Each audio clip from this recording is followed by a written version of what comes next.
Hello, today I'm in the village of Rhosneigr on Anglesey in North Wales. Here there are sand dunes, which will be the focus of the video today. The dunes are evident at the back of the beaches either side of the village. Sand dunes often begin to be colonised by plants over time. This creates a vegetation succession, sometimes called a samosea. This is a dynamic environment, with the river system of Afon Craigill, River Craigill, reaching the beach and cutting through the dunes here. We'll see that in just a moment. It's worth dwelling briefly on the management of this coast before we focus on the dunes. Until 2055, the shoreline management plan for this stretch of coastline states the need to hold the line. Beyond this, managed realignment to a sustainable headland is the policy.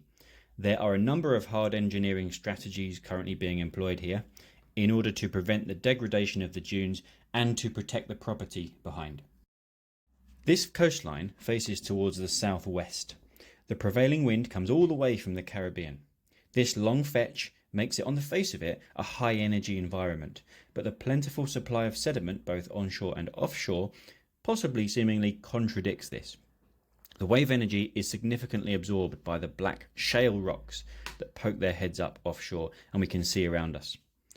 The town of Rhosneigr sits behind these offshore shales with a bay either side. The shales then will dissipate this wave energy, encouraging this beach formation that we see. Some sediment is brought to the beach via longshore drift, although this is a swash-aligned coast, meaning actually there's quite limited longshore movement. A little sediment is also provided by the river, Afon Craigill, which meets the sea here, as I said before. Most significantly though, there is a lot of offshore glacial sediment, which is brought close to shore by the rolling breaking waves, the breaker waves, that arrive at the coast here. And in this strong wind, they are truly magnificent today. The wind is so strong, in fact, when I recorded this, that actually I wasn't able to get any audio that was any good because it was just this really big noise, just sounded all like that. So I've had to re-record this back at home. When beach sand dries out and there is an onshore breeze, the sand particles start to be blown inland by processes such as saltation, where the sand bounces up the beach. When it's very windy, you can sometimes see a whole cloud of sand which moves up the beach. The sand dune is created when this sand is blown up the beach, begins to be trapped up against an obstacle such as a piece of driftwood, or possibly on a sticky surface like a patch of mud. What can now be created then is what we call an embryo dune, and pioneer species will start to colonise. These are plants that can tolerate the most harsh of conditions. They tolerate being close to the sea, so experience very salty conditions. They tolerate being bashed about by the sand particles. They tolerate not having much fresh water, and generally they tolerate high levels of stress. Examples of pioneer plant species on sand dunes would be sand couch and sand seawort. Now, embryo dunes aren't really evident here. That's most likely because these dunes are, if anything, being eroded rather than being created. The process, though, is that these pioneer species go through their life cycles and they will grow and die and sand will accumulate around them, raising the surface higher above sea level. Organic matter will begin to build up due to the death and decay of these pioneer species. This means that a simple soil begins to be created, which can hold on to rainwater, and therefore the conditions become slightly less harsh. The next plant to colonise is probably the most famous of the sand dune species, marram grass. Marram grass has an extensive root system, and that is going to act to trap sand, is going to bind the dunes together and stabilise them. We can see marram grass all around us in this picture. Once the marram grass takes hold, at this point they become yellow dunes because they stop moving around so much.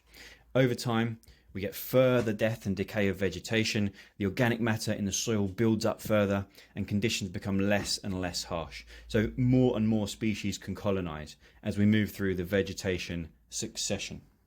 At this yellow dune stage, there will in theory be very few gaps in the vegetation cover, so very little sand will be visible at the surface. The dunes move around much less than they used to when they were younger.